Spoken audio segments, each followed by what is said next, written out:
Bonjour, bonjour. Alors, j'espère que vous allez tous bien. Aujourd'hui, c'est ma vie divine numéro 21. Un épisode particulier. Bon, il y en aura d'autres des particuliers derrière, mais voilà, celui-là, il enclenche vraiment quelque chose de particulier.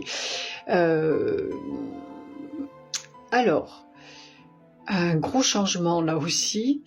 Il s'est trouvé un jour où j'étais en train de cuisiner et je ressens des sensations bizarres.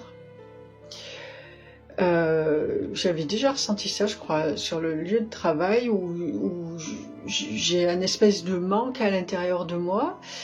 Mais j'ai déjà connu ça en fait. Je l'ai déjà connu quand il y avait une histoire d'amour qui se mettait en route bien dans la matière. Et là, je sens ce manque en moi. Je dis tiens. J'observe ça et je dis c'est bizarre. Et j'ai dit à Michael, je me souviens, je lui dis c'est bizarre, on dirait qu'il y a quelqu'un qui est amoureux de moi. Et, euh, et puis je cherche, mais je vois pas qui c'est vraiment. Je voyais chercher dans mon entourage.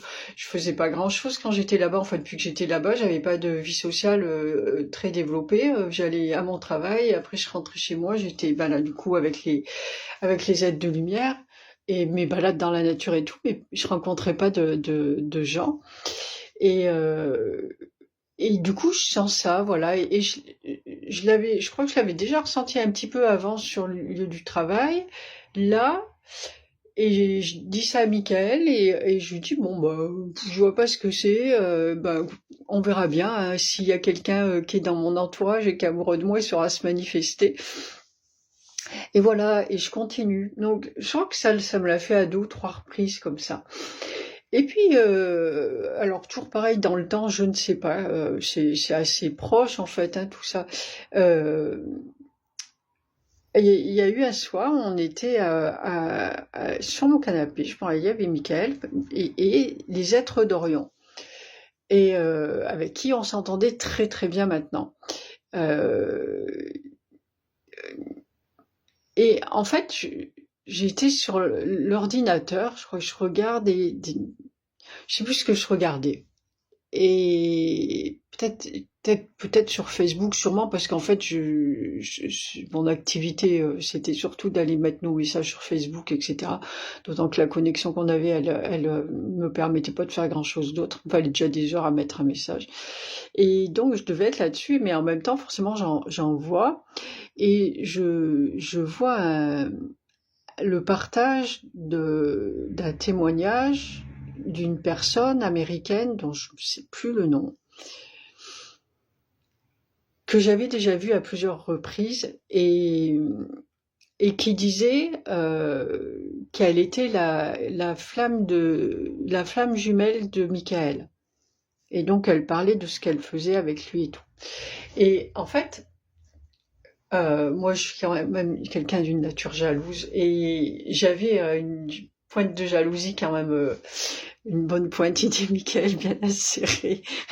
C'est ça, voilà, une bonne pointe de jalousie et très utile pour lui, elle a été. Et, et d'autant plus acérée en fait que du coup, elle me faisait culpabiliser. Donc c'est pas un truc dont je parlais avec lui ou avec eux en tout cas, avec personne d'ailleurs, je n'étais pas forcément fière de ça. Donc euh, d'autant plus acéré qu'elle me faisait culpabiliser parce que c'est Michael quand même, c'est un archange, voilà, je vais pas être jalouse, il est pas à moi. Déjà pour commencer, il est pas à moi. Enfin voilà, il est pas à moi en fait, il est à tout le monde. Et puis il y avait cette histoire de flammes jumelles qui me paraissait bizarre déjà. Alors bon, déjà les flammes jumelles, j'aurais beaucoup de choses à dire dessus. Mais là du coup, ça me paraissait bizarre. J'arrivais pas à concevoir comment un archange peut être la flamme jumelle d'un humain, sachant que, enfin moi pour moi une flamme jumelle, bon en général je me trompe pas trop, j'ai des informations qui m'arrivent assez fraîches quand même. Une flamme jumelle c'est une séparation d'âme et, euh, et et moi, ce que j'ai comme information, c'est qu'il y a 2 sortes d'êtres, on va dire, dans l'univers. Il va y avoir, tout le monde bah, le truc, c'est que tout le monde est issu de Dieu, en fait. La racine, elle est la même partout, donc c'est toujours délicat. Tout dépend des niveaux de conscience et il y a le monde angélique et humanoïde. Humanoïde, le soir, j'entends ça comprend des extraterrestres, voilà, tout, tout, tous les êtres qui peuvent s'incarner à un moment là, ou qu'on soit là ou ailleurs, peu importe, mais qui est une idée d'incarnation en fait qu'il n'y a pas dans le monde angélique. Et dans les grandes lignes, c'est du cas par cas, tout ça aussi. Et donc, en tout cas, ça me faisait culpabiliser, puis et je voyais pas comment ça pouvait être en plus. Mais il y avait quand même eu aussi cette, j'en ai parlé quand j'ai parlé de Nathanaël, ce semblant de vie de couple qu'on avait et tout, c'était quand même très très particulier aussi. Bon, là aussi, ça me crée un certain malaise. Mais bon, voilà, il y a ça. Et en fait, bon, bah, bien sûr, moi, j'ai pas envie de leur parler de ça, mais bah, eux, ils le voient, ouais. C'est gros comme une maison. Et donc, ils plongent là-dedans, en fait. Bah, surtout Michael, en fait. Les aides d'Orient, là-dedans, ils étaient plus observateurs, en fait. Mais lui, il plonge là-dedans, et c'est pour aller me faire travailler là-dessus, aller chercher ma jalousie. Enfin, on parlait que de ça, en fait. Et moi, ça me saoulait. Parce que c'était quelque chose que je voulais mettre derrière. J'avais pas envie de parler de ça. Et là, il me saoulait clairement à insister avec ça. Et il m'a tellement saoulé que ça m'a mise en colère, en fait. Et je dis bon bah ok, c'est bon, je vais me coucher en fait. Et je suis allée me coucher et je l'ignore.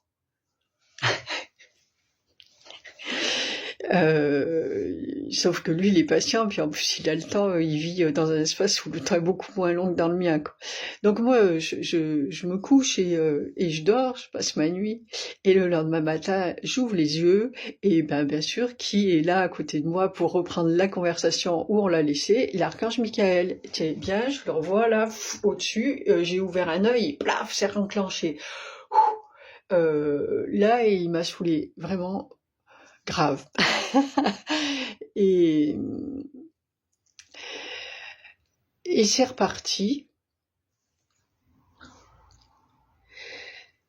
Et j'étais toujours en colère. Ben plus encore, surtout au réveil, il ne faut pas trop me saouler justement au réveil.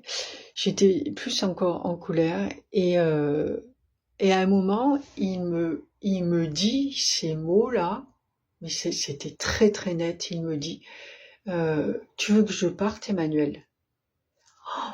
Et c'est rentré dans mon cœur, c'était partir, me quitter, que je le vois plus jamais, et voilà. Et c'est rentré dans mon cœur et ça m'a dévasté en fait. Par la suite, il m'a dit ça a été un tsunami, mais ça a été ça en fait. Je me suis mise dans un état de détresse, de peur, de détresse, enfin, ça a tout remué à l'intérieur, d'autant plus que ça allait toucher là où, juste quelques semaines avant, eh bien, on m'a enlevé Nathanaël, en fait, et ça avait déjà été très très dur de m'en remettre. Là, avec Michael, on s'était apprivoisé, on avait appris à s'aimer, à vraiment beaucoup. On passait tout ce temps ensemble, c'est devenu très très important pour moi. Sa présence était vraiment importante, et il me sort ça. Mais je me rappelle lui avoir dit en pleurant, je lui dis mais pour qui est-ce que tu te prends en fait? Mais vous êtes qui quoi? C'est tellement facile de rentrer dans la vie des gens. Je veux dire, on n'a pas les mêmes repères et tout, c'est tellement facile de rentrer dans la vie des gens et d'en partir comme ça, mais je sais pas comment vous êtes avec les humains, mais nous on s'attache, en tout cas moi je m'attache aux gens et j'ai pas envie que hop là d'un seul coup ils me disent allez c'est bon je me barre et si moi j'ai envie de te courir après, je fais comment en fait? À un humain je peux lui courir après dans la matière? Je l'ai fait hein, déjà, mais j'ai pas peur du ridicule moi, hein, mais peu importe, mais en tout cas, je peux le faire. Mais un ange, s'il veut partir, je fais comment pour aller le trouver? Et je lui dis, mais t'es qui en fait pour me dire ça? Et j'étais dans un état, et ça a duré un petit moment. Et vraiment, je ne sais plus comment ça s'est arrêté. On a réussi ça s'est arrêté à un moment, on a réussi à échanger plus tranquillement. Et quand je suis descendue, ça y est, c'était ok, c'était apaisé, on avait échangé et je pourrais pas vous dire ce qu'il en était sorti, j'en suis incapable. Mais en tout cas, c'était apaisé, tout était ok entre nous. On a tiré un trait là-dessus, c'était bon. Donc je suis descendue et c'était ok, j'étais calme et la vie reprenait son cours. Et donc dans cette vie, je faisais mon yoga tous les matins avec Michael. Et là, j'ai dit, bon, bah, c'est bon, j'ai dû déjeuner. Allez, je vais faire mon yoga. Je vais pour ouvrir la fenêtre. Et Michael me dit, c'est en hiver, mais j'aime bien être dans les énergies de l'extérieur aussi pour faire ça. Et Michael me dit, tu devrais laisser la fenêtre fermée parce que j'ai peur que tu attrapes froid. J'ai trouvé ça bizarre. Je crois pas qu'il m'ait dit ça va durer, ça risque de durer, mais en fait c'était pour ça, c'est parce que ça a duré. Mais il m'a dit ça, j'ai trouvé ça bizarre, mais bon bah ok si tu le dis, je t'écoute et j'ai fermé la fenêtre et j'ai fait mon yoga. Et quand j'ai fini, j'allais me relever. En fait, Michael m'a demandé de me mettre à genoux et je me suis mise à genoux. Et lui, il était à genoux aussi en face de moi. Et en fait, il y avait tout le monde angélique autour. Et Dieu. Et en fait, on a été unis par Dieu à ce moment-là. Il y avait des termes comme dans un mariage. Genre la fidélité, etc. C'était pas ça, il y avait le respect, ou même je crois fidélité, respect, avec tout l'amour. Et c'est pareil, c'est des mots que j'ai gardés longtemps en moi, et puis après voilà, je passe à autre chose. Et donc on a été unis par Dieu ce jour-là, c'est pour ça qu'il craignait que j'attrape froid, et il voulait que je sois complètement disponible pour ça. J'ai accepté, ouais, et en fait, voilà ce qui s'est passé ce jour-là. C'est pas rien. Ça remet beaucoup de choses en cause, en fait, tout en cause. Mais ça a pris le travail sur des années. Moi, j'aurai l'occasion d'en reparler, bien sûr, parce que c'est mon quotidien. Et donc, ce jour-là, on a été unis par Dieu. Par la suite, les êtres d'Orient m'a dit, mais comme quoi Michael était, il n'avait pas fait tout ce cinéma là avec la personne pour rien, parce que j'aurais pas, ça nous a permis quand même d'échanger sur des trucs, et puis ça m'a mis dans un état de fragilité quelque part où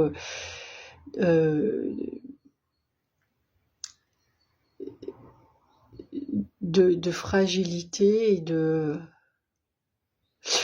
ouais, en tout cas dans un état qui fait que tout ça a pu se passer, et je ne pense pas que j'aurais pu, je ne crois pas que j'aurais pu, ça m'a sorti du mental en fait, ça m'a tellement fatiguée, ça m'a sorti du mental et il m'aurait demandé de but en blanc comme ça, est-ce que tu veux qu'on s'unisse ou j'aurais sûrement dit non, pour moi c'est inconcevable et, euh, et voilà, et les aides d'Orient m'ont dit mais Michael, comme quoi c'était un filou en fait, quand il veut quelque chose, il arrive toujours à l'avoir et il a joué là-dessus sur ma jalousie justement pour arriver à ses fins. Et voilà, là c'était le début de notre grande aventure, le début de notre mariage aussi. J'utilise mariage, j'ai eu beaucoup de mal, mais lui il y tient, parce qu'on fait un mélange de ma partie humaine des consciences célestes. Voilà. Je vais pas en dire plus aujourd'hui là-dessus, c'est déjà pas mal. Bien sûr que je vais en reparler. Juste une chose, c'est que cette union, c'est très difficile à vivre. Pendant quelques semaines, on a gardé ça précieux. On a fait un message. Si, je vais quand même. On a fait un message après parce que c'est l'archange Michael. Voilà, c'est un être public, il est du domaine de tous. Et on a fait un message. Je sais qu'on a passé 2 ou 3 heures. Il y avait tout le monde autour de nous, mais personne ne disait rien. On l'a fait ensemble, tous les deux, pour mettre ça sur le groupe Facebook aussi et que ce soit dit, que ce soit pas quelque chose qui soit dans l'ombre ou pas. C'est juste là, c'était impossible de le garder dans l'ombre. Mais en même temps, le message il était tourné de façon à ce que ce soit pas l'entendre tel quel qui veut l'entendre. Et après, tout le monde pouvait l'interpréter comme il voulait. Mais pour nous, on avait exprimé ce qu'on avait exprimé. Donc on a fait ça. Et pendant des années, jusqu'à ce qu'on refasse encore un autre travail après, pendant des années, j'ai dit que j'avais, quand je le disais, parce qu'on m'a demandé de le dire après, hein, c'est quand même ouvert à tous ça, et que j'ai subi une union. Quand je disais que j'étais unie à Michael, je disais j'ai subi une union. Elle me touchait la vue avec Michael. Ça m'interpellait quand même, que je ne pouvais pas dire autrement, mais j'étais pas complètement maître du truc, même si j'en étais ravie. Après, c'est juste magique. Je vous raconterai tout ça, mais en tout cas, je disais quand même, j'ai subi une union. J'étais très mal à l'aise avec tout ça. Voilà pour la partie 21, je crois. Ah, 21, je sais plus, je l'ai dit au début. Eh bien, écoutez, voilà, faites ce que vous voulez avec cette information. Sachez que j'ai dû le dire aussi, moi, voilà, mon rôle, il est vraiment d'ouvrir le domaine des possibles, le champ des possibles, et bien, on l'ouvre de cette façon, et bien d'autres encore, mais vraiment, celle-là, c'est une grande ouverture. Bon, sur ces bonnes paroles, je vous dis à très bientôt, prenez soin de vous, et voilà, ciao ciao, à bientôt.